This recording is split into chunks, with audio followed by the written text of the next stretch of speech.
आपल्या पलूसमध्ये कीर्ती sales and mobile gallery घेऊन आलेत ऑफर्सचा धमाका। कोणत्याही कंपनीचा मोबाईल खरेदी करा आणि मिळवा आकर्षक गिफ्ट। शिवाय सर्व कंपन्यांचा फायनान्स व कॅशबॅक ऑफर। सर्व नामांकित कंपन्यांचे मोबाईल व ॲक्सेसरीज मिळवण्याचे एकमेव ठिकाण Kirti sales and mobile gallery, Meenakshi Chitramandir समोर, कराड तासगाव रोड, पलूस। प्रोप्रायटर कुलभूषण शीतल सावळवाडे।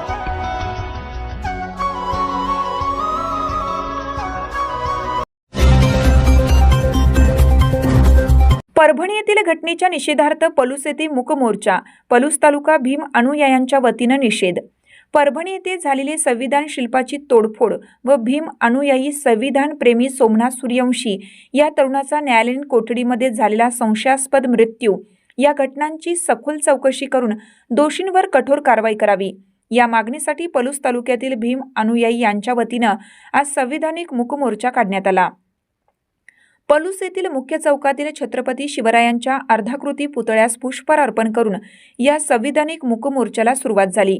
नवीन बस स्थानकाजवळ असलेल्या विश्वरत्न डॉक्टर बाबासाहेब आंबेडकर स्मारक स्थळापर्यंत हा मूक मोर्चा काढण्यात आला। विश्वरत्न डॉक्टर बाबासाहेब आंबेडकर यांच्या अर्धाकृती पुतळ्यास पुष्पहार अर्पण करून बाबासाहेबांना अभिवादन करण्यात आलं। यावेळी विविध गावातून आलेल्या भीम अनुयायांनी परभणी येथे घडलेल्या घटनेचा निषेध व्यक्त करीत अशा घटना घडण्यास जबाबदार सरकार असल्याचा आरोप करीत प्रशासनाप्रती आपला रोष व्यक्त केला। त्यानंतर आपल्या मागण्यांचं निवेदन पलूस पोलीस ठाण्याचे सहाय्यक पोलीस निरीक्षक सुशांत पाटील यांना तसेच पलूस तहसीलदार दीप्ती रिठे यांच्या नावे पलूस नायब तहसीलदार आसमा मुजावर यांना देण्यात आले। यावेळी पलूस तालुक्यातील भीम अनुयायी उपस्थित होते। पलूस तालुक्यातील भीम अनुयायांच्या वतीने आज आपण जाहीर असा संविधानिक मूक मोर्चा आज आपण आयोजित केला होता।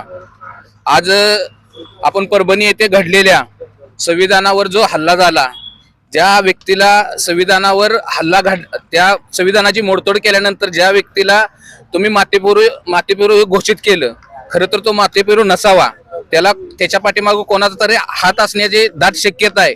आणि आज आम्ही महाराष्ट्रातील सर्व भीम अनुयायी प्रत्येकजण आपापल्या तालुक्यामध्ये आज त्या संविधानावर घडलेल्या संविधानाच्या निषेधात आज आम्ही सर्वजण जमा झालेलो आहे।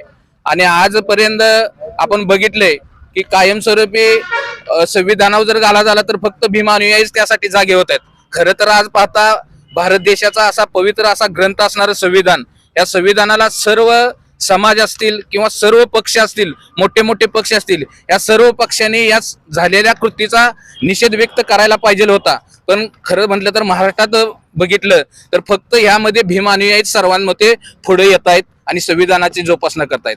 ही संविधान फक्त भीम अनुयायीसाठीच असं आहे का, हा माझा महाराष्ट्राला सवाल आहे।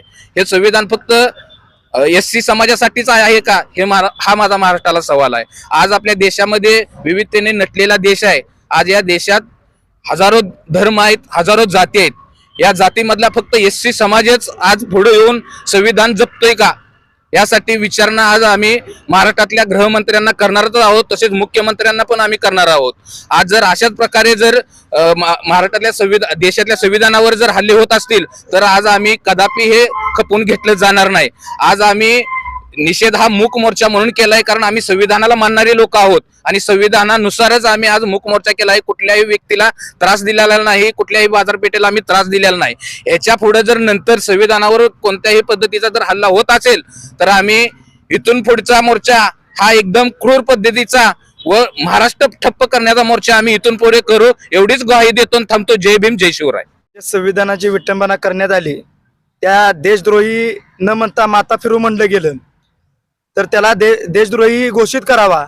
आणि त्यानंतर आंबेडकर चळवळीतील संविधान मानणारे सोमनाथ सूर्यवंशी आमचे वडार समाजाचे बांधव तिथं असताना त्यांना घरात घुसून अटक करण्यात आली आणि तिथल्या पोलीस प्रशासनानं त्यांना आमरशूनपणे मारण्यात आलं, त्यात त्यांचा मृत्यू झाला। आज पलूस तालुक्यामध्ये मी वडार महाराष्ट्र संघटना असेल, RPI असेल, यांच्या वतीने त्यांना श्रद्धांजली वाहतो। आणि ज्या अधिकाऱ्यांनी हा नालायकपणा केला तो पहिल्यांदा त्यांनी त्यांच्यावर कारवाई करा अशी मागणी आहे सरकारला।